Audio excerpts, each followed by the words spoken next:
এই দুটো বইয়ের থেকে তোমরা পড়বা আর কি। এখানে খুব সুন্দর সহজ ইংরেজিতে এই বইটা আছে, এবং এখানে ডিফেক্ট অফ ক্রিম এবং ডিফেক্ট অফ বাটার, এটা যদিও ক্লাসে আলোচনা করা হয় না, কিন্তু এই দুটো তোমরা পড়বা আর কি। এটা টেবুলার ফর্মে বইয়ে দেওয়া আছে। আমি মূলত ওই টাইমটাতে একটু বিজি থাকায় বাড়ি বাটারের ক্লাসগুলো নিচ্ছে, পরে আমার কাছে মনে হলো যে কিছু জিনিস একটু তোমাদের সাথে আলোচনা করা দরকার, কারণ প্র্যাকটিক্যাল ভাইভাতে মানে this is one of the important chapter, যেখান থেকে মোস্ট অফ দ্য কোশ্চেন তোমাদেরকে জিজ্ঞাসা করা হয়। সুতরাং এখানে বেসিক কিছু জিনিস আছে, এই জিনিসগুলো হয়তো অলরেডি আলোচনা হয়েছে, তারপর অন্য আরেকটা প্রোডাক্টে মুভ করার আগে আমরা আরেকবার একটু জাস্ট আমরা এই জিনিসগুলো একটু করে নেবো আর কি। যে জায়গাগুলোতে একটু আলোচনা প্রয়োজন ওই জায়গাগুলো একটু আমি আলোচনা করে দিব, আর যেগুলো রিপিট করার প্রয়োজন নাই সেগুলো আর আমি রিপিট করব না।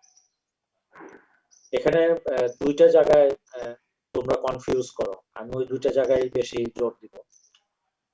আর ডিফেক্টের যে বিষয়টা, এটা আসলে জাস্ট তোমার রিমেম্বারিং, তোমাকে পড়ে মুখস্থ করে এটা মনে রাখতে হবে, এখানে ডিসকাশনের জায়গাটা কম। কিন্তু যে দুইটা জায়গায় কনফিউশন অ্যারাইজ করে সেই দুটো জায়গায় আমি আজকে একটু মানে আবার একটু আলোচনা করব। হয়তো বাই দিস টাইম তোমরা সেটা নিজেরা জানো, বা তোমাদের অনেকেরই কনফিউশন নাই, আবার অনেকেরই কনফিউশন আছে।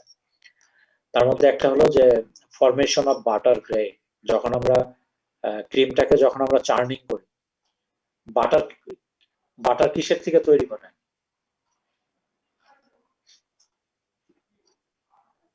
ক্রিম থেকে বা সাওয়ার মিল্ক থেকেও করা যায়। কেন সুইট মিল্ক থেকে করা যাবে না? জি স্যার, করা যাবে।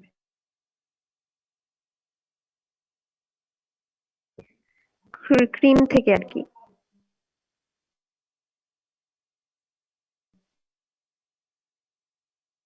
সুইট থেকে যদি ডাইরেক্ট, তাহলে সেটা সাওয়ার মিল্ক হতে হবে। কখনোই কিন্তু সুইট মিল্ক চার্নিং করে বা fresh normal milk as it is এটা চার্নিং করে তুমি বাটার করতে পারবে না। মিল্ক চার্নিং করলে সেটা ডাইরেক্ট মানে সাওয়ার মিল্ক হতে হবে, আদারওয়াইজ বাটার গ্রেইন ফরমেশন হবে না। তো আমরা বাটার মেকিং আমরা কি করি? চার্নিং করি, তাই না? সেটা ক্রিমি হোক অথবা মিল্ক, সাওয়ার মিল্ক, যেটাই আমরা ব্যবহার করি না কেন, আমরা কি করি? চার্নিং করি, তাই তো? জি স্যার। আচ্ছা, চার্নিং যখন করা হয় তখনই মূলত এই বাটার ফরমেশনের যে মেকানিজম, সেখানে তোমরা সুকুমারদের বইতে 3টা থিওরি পাবা। তো মডার্ন থিওরি যেটা, এটাই বেশি অ্যাকসেপ্টেড।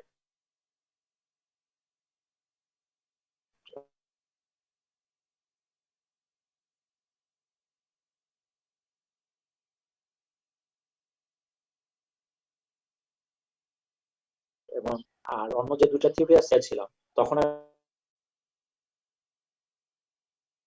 বলেছিলাম যে একটু মিল্ক ফ্যাট গ্লোবুলার কোয়ালিসেন্স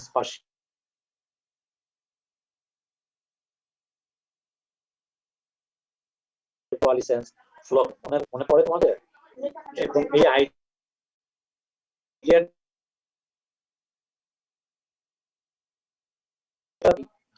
জিনিস বলেছিলাম যে মিল্ক যে ফ্যাট গ্লোবিউল মধ্যে লো টেম্পারেচারে কিছু ফ্যাট মানে সলিড ফর্মে থাকে আর কিছু লিকুইড ফর্মে থাকে। ভিগোরাস এজিটেশন করি ডিউরিং চার্নিং, তাই না? চার্নিং কি ভিগোরাস এজিটেশন না? তো ভিগোরাস এজিটেশন আমরা যখন করি তখন মিল্কের মধ্যে কি থাকে? প্রোটিন আছে না? হোয়ে প্রোটিন। জি স্যার। এই এখানে আমরা যখন ভিগোরাস এজিটেশন করি কিছু এয়ার বাবল ফরমেশন হয় এবং ফোম ফরমেশন হয়। এই ফোমের মধ্যেই থাকে এয়ার বাবল, ঠিক আছে? তোমরা অনেক সময় খেয়াল করবে গ্লাসে যখন তোমরা সফট ড্রিঙ্কস ঢালো, তখন কি খেয়াল করছো যে উপরের দিকে গ্লাসের গায়ে ওখানে কিছু বাবল জমে এবং বড় বাবল গুলোর চারপাশে ছোট বাবল গুলো থাকে? খেয়াল করছো এটা?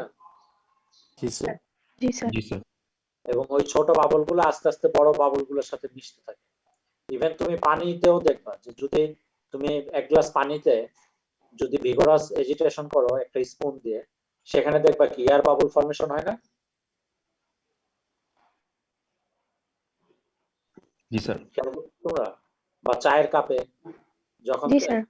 চিনিটা যখন ই করা হয়, মিক্স করা হয়, তখন দেখবা যে বাবল ফর্মেশন হয়েছে এবং বড় বাবলটার চারপাশে ছোট বাবল গুলা কিন্তু ক্লাস্টার করে এবং আস্তে আস্তে ছোট বাবল গুলা ফিউজ হয়ে হয়ে বড় হয় অথবা বড়টার সাথে ফিউজ হয়। এই যে যে ডেইলি লাইফের যে এক্সপেরিয়েন্সটা বললাম, এটা কি সবাই কি এটার সাথে এটা কেউ দেখছো সবাই, নাকি সবাই একসাথে হ্যাঁ বা না বলো তো? জি স্যার। জি জি স্যার। স্যার দেখছি। জি স্যার। বাটার মেকিং এর ক্ষেত্রে সেম এই জিনিসটাই ঘটে। যখন আমরা চার্নিং করি তখন এখানে ফোম ফর্মেশন হয় এবং ফোমের মধ্যে থাকে এয়ার বাবল।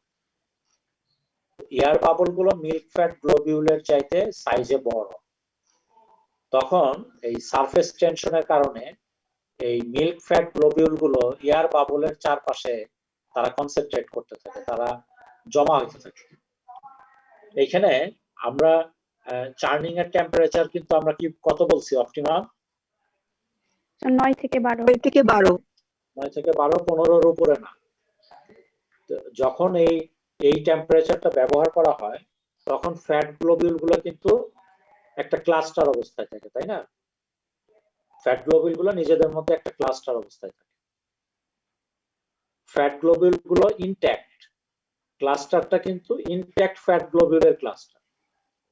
এখানে কিন্তু মিল্ক ফ্যাট গ্লোবিউল মেমব্রেনের কোনো ড্যামেজ হয় না।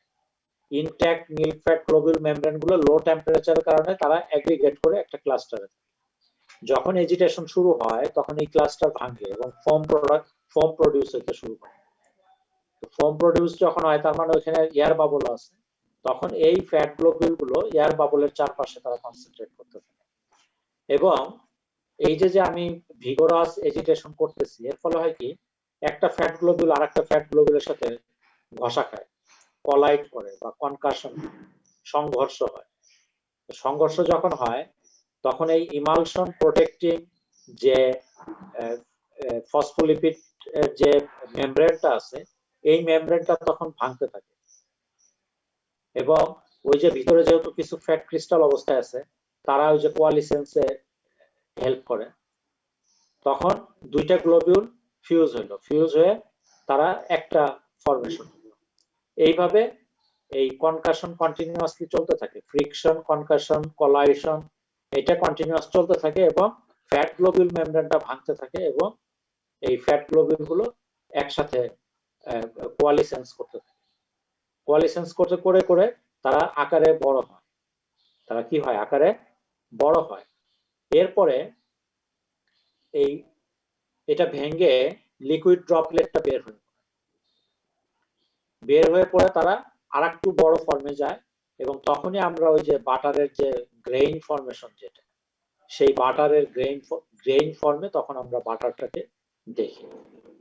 এবং তোমরা হয়তো বাই দিস টাইম এটা জানো যে মিল্কের মধ্যে ফ্যাট থাকে oil in water type emulsion, আর বাটারের মধ্যে ফ্যাট ইমালশন টাইপটা হলো water in oil type emulsion. এই যে ফ্যাট গ্লোবিউল গুলো যে একটা আরেকটার সাথে ফিউজ হয়ে যাচ্ছে, যখন তারা ছোট থেকে আকারে বড় হবে তখন তাদের সারফেস এরিয়া বাড়বে না কমবে? কমবে। কমবে।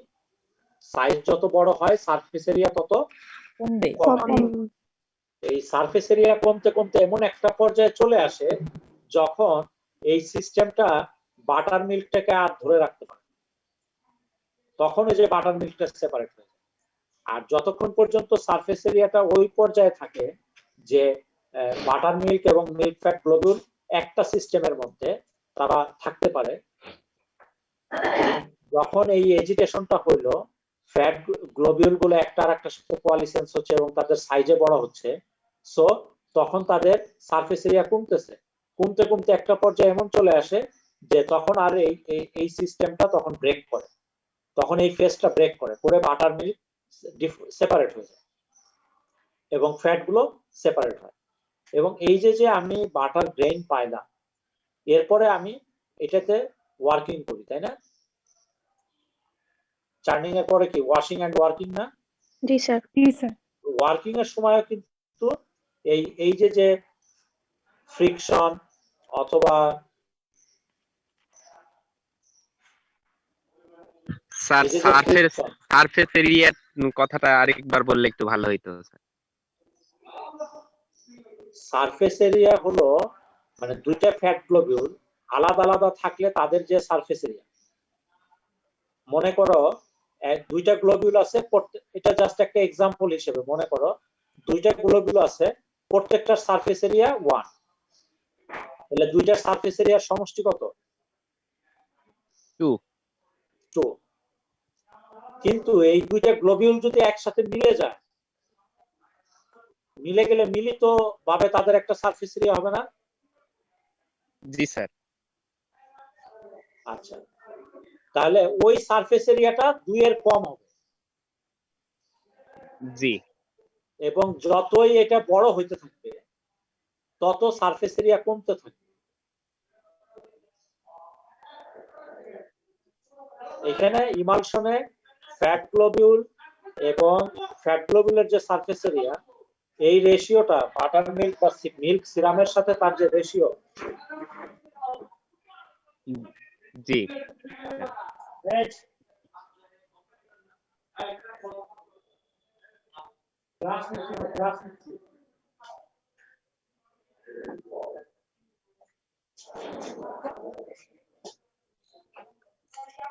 এই সারফেস এরিয়াটা যখন কমে যায়, ওই বাটার মিল্ক বা মিল্ক সিরামের সাথে মিল্ক ফ্যাট গ্লোবিউলের সারফেস এরিয়ার যে রেশিও, যখন মিল্ক ফ্যাট গ্লোবিউলের সারফেস এরিয়া কমতে থাকে, কমতে কমতে একটা পর্যায়ে এটা ফেজ ব্রেক হয়। যখনই ফেজটা ব্রেক হয় তখন বাটার মিল্ক সেপারেট হয় এবং বাটার গ্রেইন যেটা অর্থাৎ মিল্ক ফ্যাট যেটা, এটা আলাদা হয়। আগে যেমন এটা একটা ইমালশন ফর্মে এটা ছিল, তখন এই ইমালশনটা ব্রেক হয়ে গেল because of the reduction of surface area of the milk fat globule. Sir মানে বাবল বড় হলে সারফেস এরিয়া কিভাবে কমতেছে এটা মাথায় ঢুকতেছে না।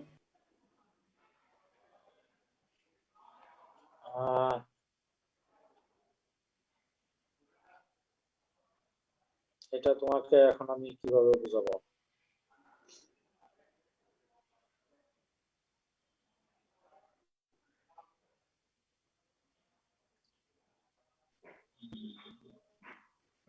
তুমি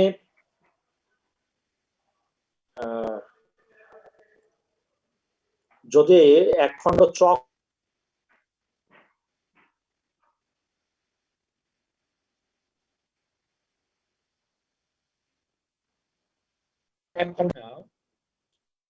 সেই চকটাকে যদি দুইটা টুকরা করো, দুইটা টুকরা করলে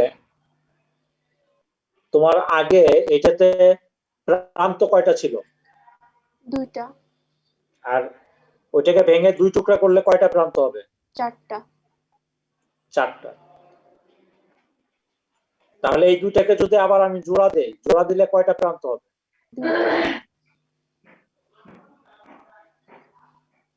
এই দুইটা ভাঙা টুকরাকে যদি আমি জোড়া দেই, জি জোড়া দিলে প্রান্ত কয়টা হলো? দুইটা হলো না? দুইটা হইছে।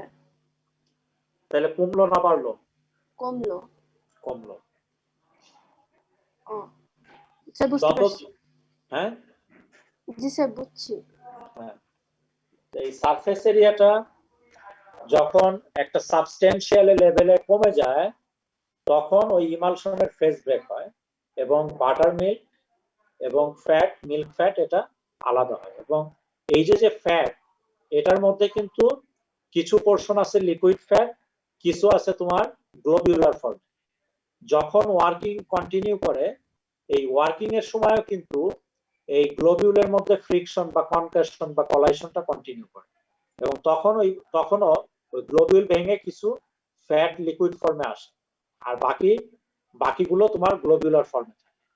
যেহেতু টেম্পারেচার লো থাকে, সো এটা একটা সলিড ফর্মে থাকে। এবং ওই যে ফেজ ব্রেক হয়ে গেল, ইমালশনের যে ফেজটা ব্রেক হলো, তখন এই যে বাটারটা আমরা নিয়ে আসলাম, এখানে আফটার ওয়ার্কিং যেটা হবে, কন্টিনিউয়াস ফেজে তোমার থাকবে হলো ফ্যাট, এবং কন্টিনিউয়াস ফেজটা কিন্তু most of the fat is liquid fat. অর্থাৎ তারা লিকুইড ফ্যাট বলতে they are no longer in globular form, they are no longer in globular form, still a small portion of the milk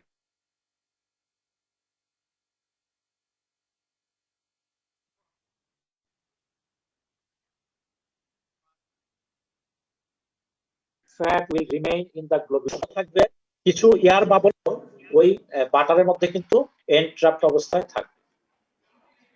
ঠিক আছে, তাহলে মূল বিষয়টা হলো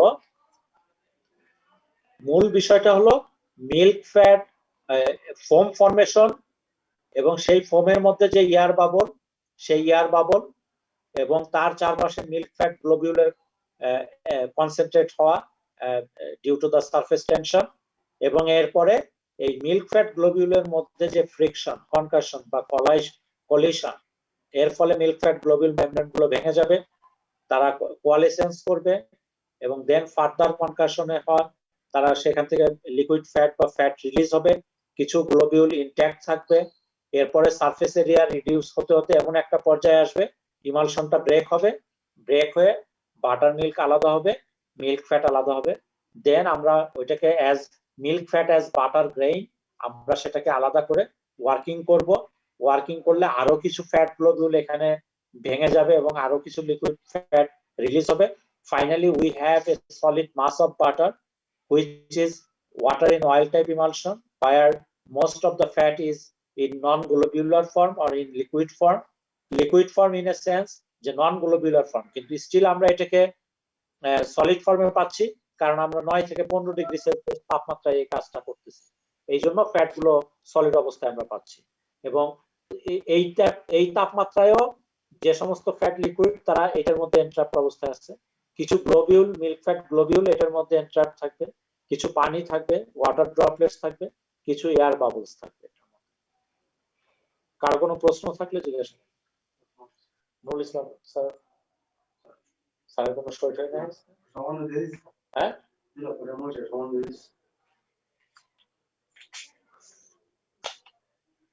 কারো কোনো কোয়ারি থাকলে জিজ্ঞাসা করুন। স্যার, ফোম ফর্মেশনে যখন ফ্যাট গ্লোবিউল গুলো ক্লাম্প করে থাকে তখন কি তাদের মধ্যে কোনো ফ্রিকশন থাকে নাকি এর পরে ফ্রিকশনটা শুরু হয়? ফ্রিকশন শুরু হবে যখন তুমি ফোর্স অ্যাপ্লাই করবে, এজিটেশন যখন ভিগোরিয়াস ভাবে চলতে হ্যাঁ থাকবে। এজিটেশন যখন ভিগোরাসলি দিব তখন তাদের মধ্যে ফ্রিকশন বা কলিশন এটা হবে। জি স্যার।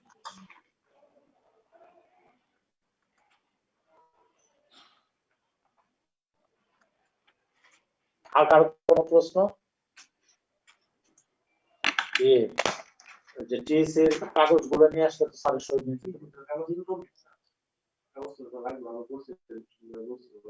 এটা গুছানো এখনো 1 সপ্তাহের উপরে হয়ে গেছে। আর একটা সেট করে ফেলো, যে সুইমিং ব্রাশটা করে ফেলো, এইটা এতদিনে জোগাড় হয় নাই। আমার তো স্যার আমার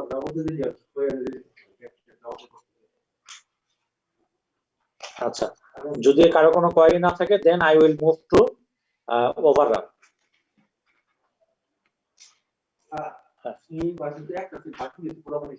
একটা সেট বাকি রয়েছে এবং ওই সময় আমি লিটন সাহেবকে বলছি এটা আমাদের ম্যানেজ করে দিতে হবে, তো উনি বলছিল স্যার আমি ম্যানেজ করতেছি।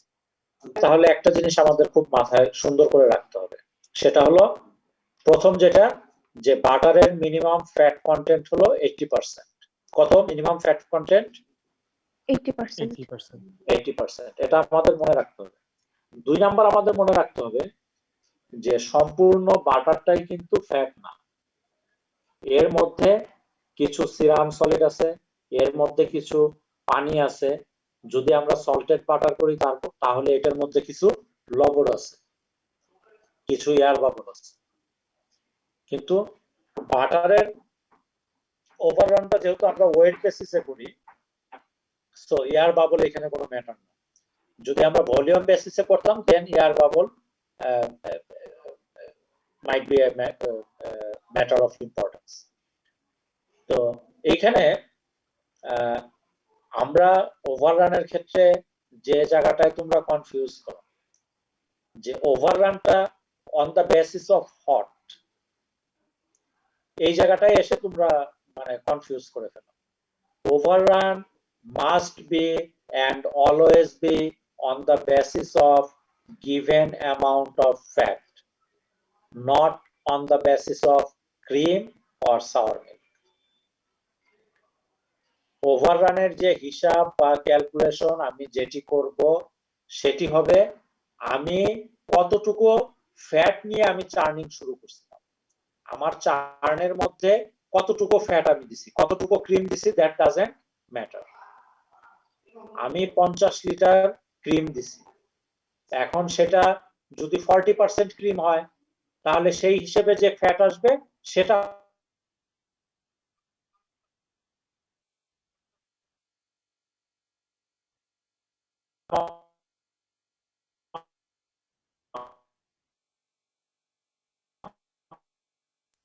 যদি আমি 50 লিটার ক্রিম ধরি, এখন ক্রিম তো এটা 30% ফ্যাট হইতে পারে, 40% ফ্যাট হইতে পারে, পারে না? জি স্যার। জি স্যার। তাহলে অ্যামাউন্ট অফ ফ্যাট কোন ক্রিমটাতে বেশি? 40%। যদি আমি 30% এর 50 লিটার এবং 40% এর 50 লিটার নেই, দুইটাই কি একই ভলিউমে নিচ্ছি, তাই না? জি স্যার। দ্যাট কেস আমি ফ্যাট বেশি পাবো 40%। তাহলে আমাকে তখন হিসাব করতে হবে যে ওভাররান সবসময় আমাকে হিসাব করতে হবে চার্নের মধ্যে আমি কতটুকু ফ্যাট দিছি, সেটার ভিত্তিতে এই হিসাবটা করতে হবে। কখনোই কতটুকু সাওয়ার মিল্ক আমি দিছি অথবা কতটুকু ক্রিম দিছি সেটার বেসিসে হবে না। এটা পরিষ্কার তোমাদের কাছে? জি স্যার। আচ্ছা, যদি স্যার এখন সাওয়ার মিল্ক নেই তাহলে কি স্যার 4% ফ্যাট বলবো? তোমার যত পার্সেন্ট ফ্যাট আছে তুমি তো এটা টেস্ট করতে হবে। জি স্যার, সেটা যত থাকবে সেটাই 4% হতে পারে, 5% হতে পারে, আবার 3.5% হতে পারে, ডিপেন্ডস অন দা তোমার অরিজিনাল মিল্ক, তাই না? জি স্যার। এবং তুমি ক্রিমও যেটা নিবা সেটাও কিন্তু তোমাকে ফ্যাট টেস্ট করেই বলতে হবে যে আমি এই পরিমাণ ক্রিম দিছি এবং তার ফ্যাট পার্সেন্টেজ এত, তাহলে আমি টোটাল ফ্যাট দিলাম এত। বোঝা গেছে আমার কথাটা? জি স্যার। আচ্ছা, এখন আসুন নেক্সট হলো যে আমার মিনিমাম ফ্যাট হলো 80%, তাই না? মিনিমাম ফ্যাট কত বাটারে? 80%। অর্থাৎ 100 কেজি বাটারে যদি আমার 80 কেজি ফ্যাট থাকে, 100 কেজি বাটারে যদি আমার 80 কেজি ফ্যাট থাকে, তাই না? তাহলে 20% কি অন্য জিনিস? জি স্যার। 20% অন্য জিনিস। তাহলে সেই অন্য জিনিসগুলো কি কি? পানি আছে, সিরাম সলিড আছে, যদি সল্টেড হয় তাহলে সল্ট আছে, যদি আমি কালার ম্যাটেরিয়াল ব্যবহার করি সেটা আছে, তাই না? হ্যাঁ, কি বলছো আমি বুঝতে পারিনি, আবার বলুন।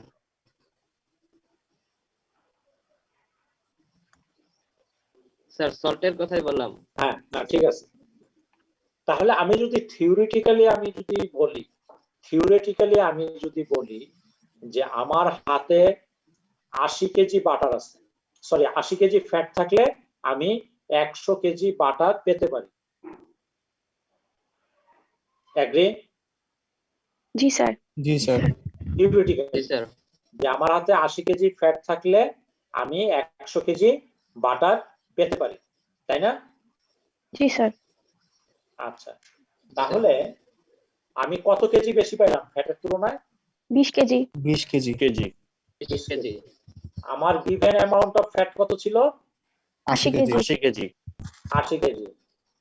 আর বেশি পাইছি 20 কেজি। জি স্যার। আচ্ছা, তাহলে 80 KG given amount of fat থেকে আমি এক্সেস বাটার পাই 20 কেজি। এগ্রি? জি স্যার। জি স্যার। তাহলে আমার যদি গিভেন অ্যামাউন্ট অফ ফ্যাট হয় 1 কেজি, তাহলে আমি এক্সেস অ্যামাউন্ট অফ বাটার কত পাবো দেখো তো?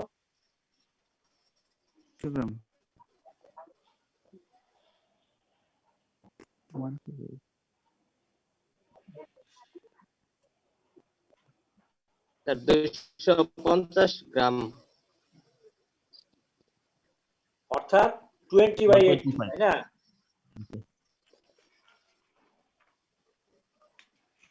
20/80 না?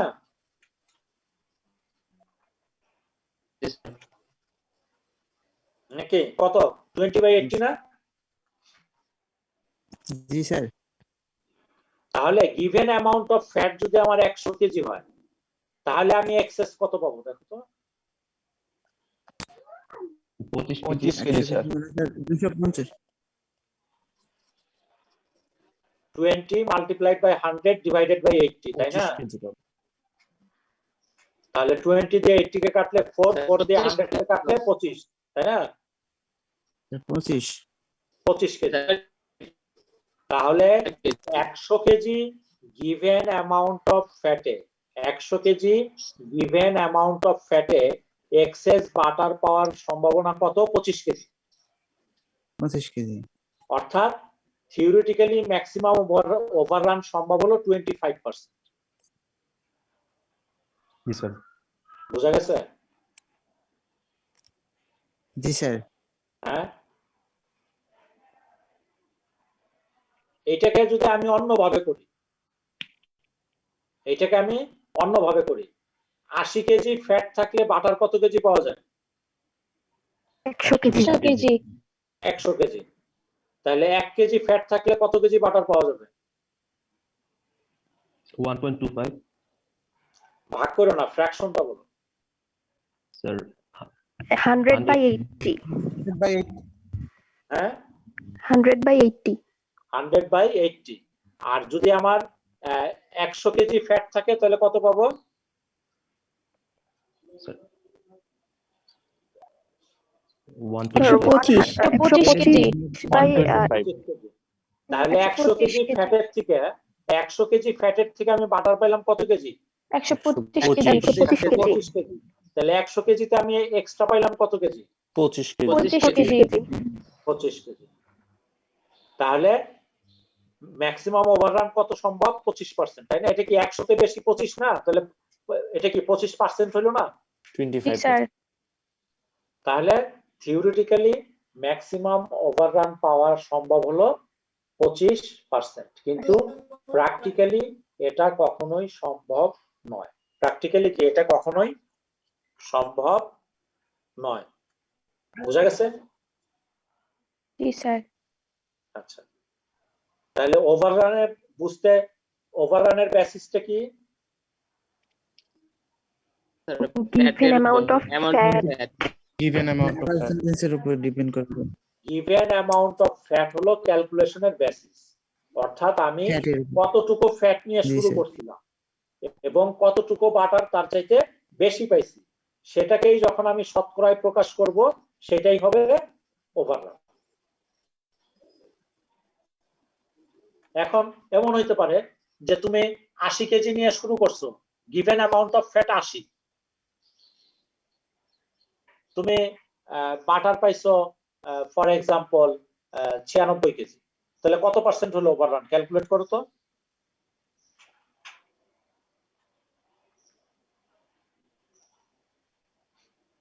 ক্যালকুলেট করো।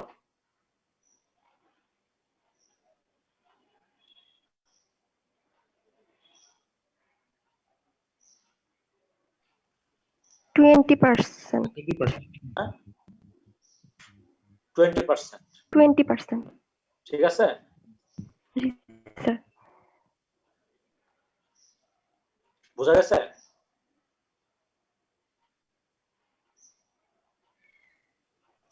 ক্লিয়ার সবার কাছে? জি স্যার। ঠিক আছে, এইটুকুই তোমাদের সাথে আলোচনার বিষয়বস্তু ছিল। তোমরা ক্রিম এবং বাটারের যে লেকচারগুলো দেওয়া হয়েছে, যে পয়েন্টগুলো তোমাদের সাথে আলোচনা করা হয়েছে, সব বিষয়গুলোই সুকুমারদের আউটলাইন্স অফ ডেইলি টেকনোলজি বইয়ে আছে। এরপরে কারো যদি কোনো জায়গায় বুঝতে সমস্যা হয়, ক্রিম এবং বাটার চ্যাপ্টারে, এটা তো আমার সাথে কন্টাক্ট বলতে এখন তো ইমেইলের বিষয়, আমাকে কোয়েরিটা ইমেইল করে দিবা, পরে কিছু কোয়েরি একসাথে হইলে তারপরে আমি তোমাদের সাথে একটা জুম সেশন ওই প্রবলেমের উপরে নিয়ে নিব, ঠিক আছে? আর ক্রিমের ডিফেক্ট এবং বাটারের ডিফেক্ট, এটাও ওই ডিফেক্ট এবং তাদের কজ কি, তাদের প্রিভেনশন কি, এগুলো দেখবা যে সুকুমারদের বইয়ে খুব সুন্দর টেবুলার ফর্মে দেওয়া আছে যে কোন ধরনের ডিফেক্ট, এটার কজ কি, এটার প্রিভেনশন কি, ওই টেবিলগুলো তোমরা ভালো মতো আয়ত্তে নিবা। আর ক্যালকুলেশন বা ম্যাথমেটিক্স যেগুলো আছে সুকুমারদের বই যে এক্সাম্পল গুলো আছে সেগুলো তোমরা প্র্যাকটিস করবা, এবং প্র্যাকটিস করার পাশাপাশি ক্যালকুলেশনের মূল যে জায়গাটা সেটা বোঝার চেষ্টা করবা। তাহলে পরীক্ষার সময় যদি ক্যালকুলেশনে মানে এই নিয়মের ক্যালকুলেশনই দেওয়া হবে, মানে নিয়ম সেম থাকবে, হ্যাঁ, সেটা মাথায় রাখবা আর কি। ঠিক আছে, এরপরে আমি দেখি তোমাদের নুরুল ইসলাম স্যার অথবা হারুনুর রশিদ স্যার যে কোনো একজন ক্লাস নেবেন। আমি আজকে স্যারদের সাথে কথা বলে প্রান্তকে আমি ইমেইলের মাধ্যমে জানাই দিব যে এরপরে কোন স্যার ক্লাস নেবে, এবং তোমরা সেই স্যারের সাথে যোগাযোগ করে